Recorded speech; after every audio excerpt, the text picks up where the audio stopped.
So, in your opinion, what is the scariest role you've ever played? Well, it probably is Dirty Harry.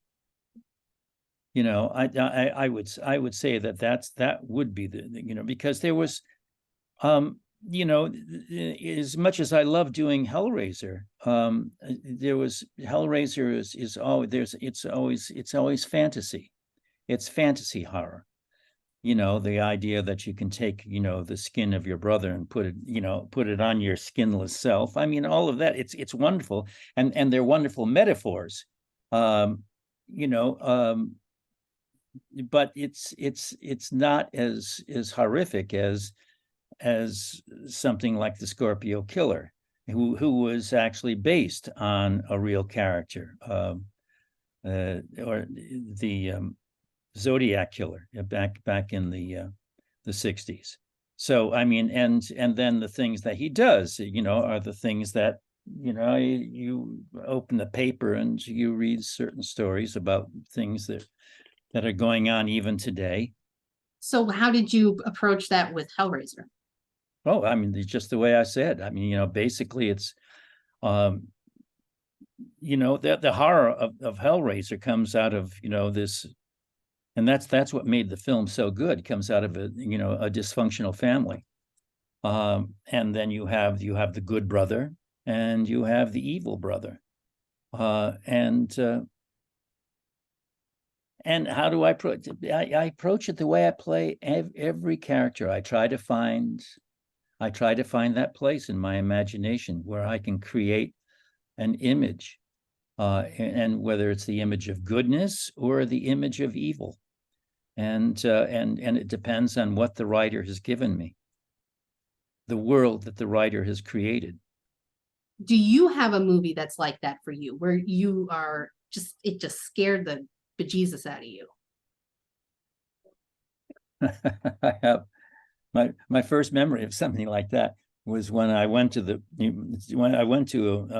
movies with my mother when I was a little kid to see the original Thing. And I usually liked movies like that. I liked those weird sci-fi movies with aliens and stuff. But the Thing it was really well done, in the sense that when the Thing, at one point, it's always involves these scientists who, like, I don't know, they were always kind of like stupid people for scientists, making the worst possible choices. Anyway, there they all were, huddled in this Quonset hut, and the Thing, that's been threatening them, for over an hour by that time, breaks through the wall. And when the Thing broke through the wall, I vomited. Yeah, I was so. Of course, I had eaten a lot of popcorn, so but still, I mean, that was my reaction to it.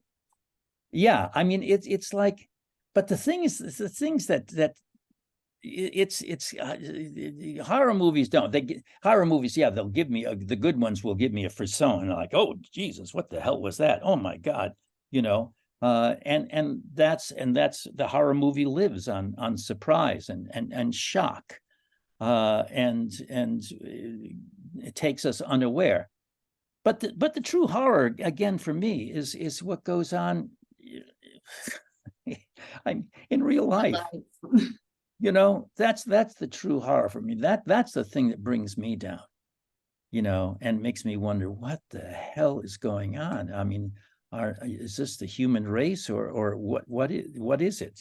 Mhm. So that for me is it.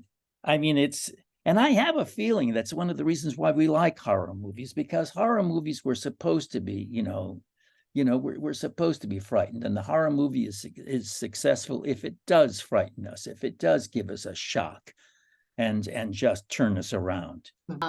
Speaking is going back to the barber in Child's Play. Where was your, where did you That was find fun. that character? That was pure fun.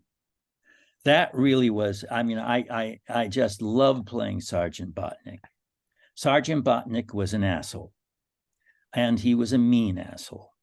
and the way he treated people, and he treated these young men, that when Sergeant Botnick got his, I'm sure the audience was, oh yeah, well, that Chucky just took care of another asshole, you know.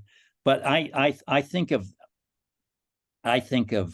Sergeant Botnick as being, it was more fun. The most, but it was spooky. It was spooky acting with a puppet.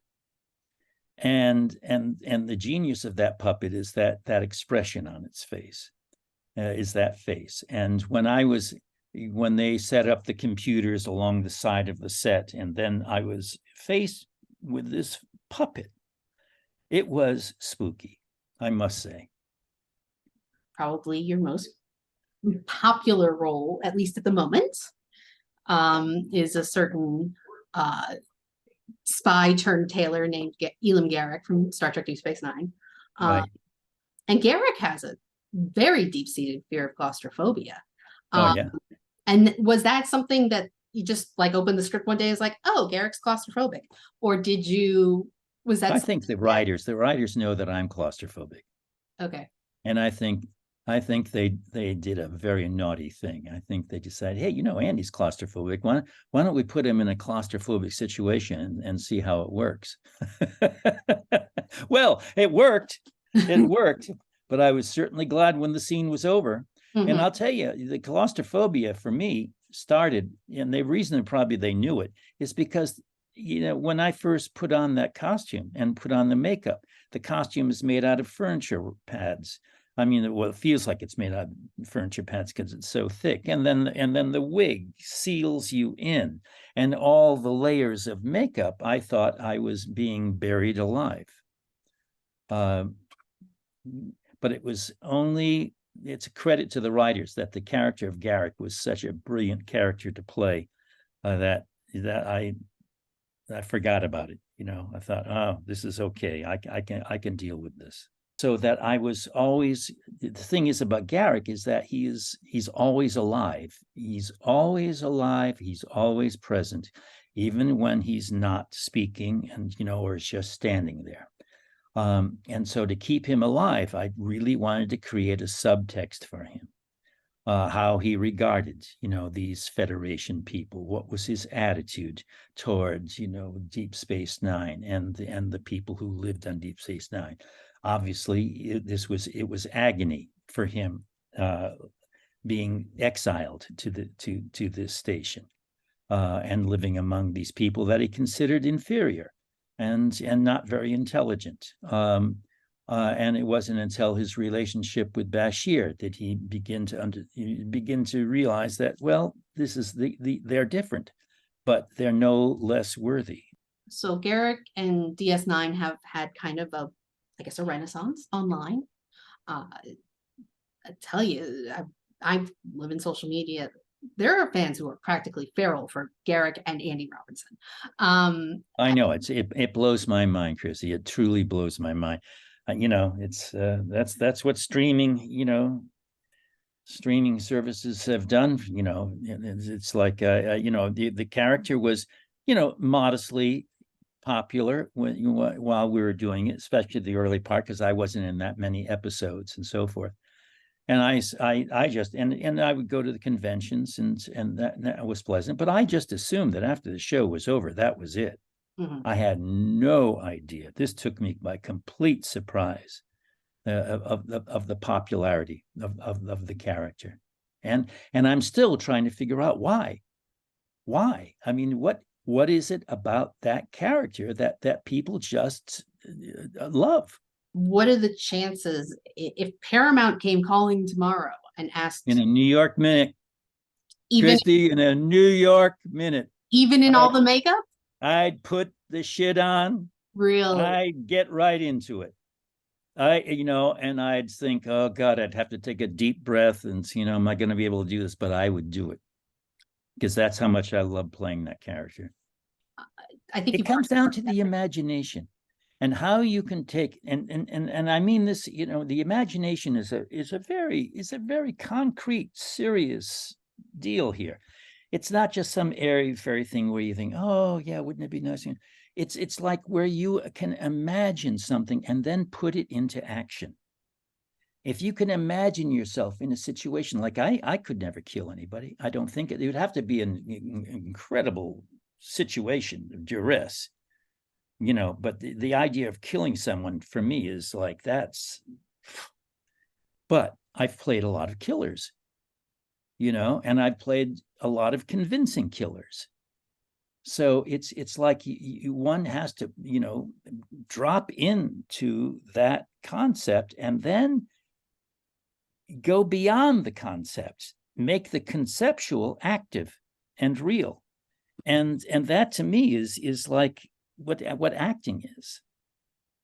Clive Barker, who is genius, really genius, he took blood. He wrote a series of books called the Books of Blood, which are brilliant. But he took the whole thing about blood and flesh to such a visceral place. That's what I think, took Hellraiser to another place other than those other things. I mean, the through the floorboards, that the character of Frank coming, coming together, the gristle and the bone and the muscle and the blood and the veins and so forth. It's such a basic thing. I mean, and I think that's what got to people with that film. And I don't think it was so much Pinhead and as brilliant as the Cenobites are, and they're brilliant creations, but I think it's the whole thing about blood and flesh.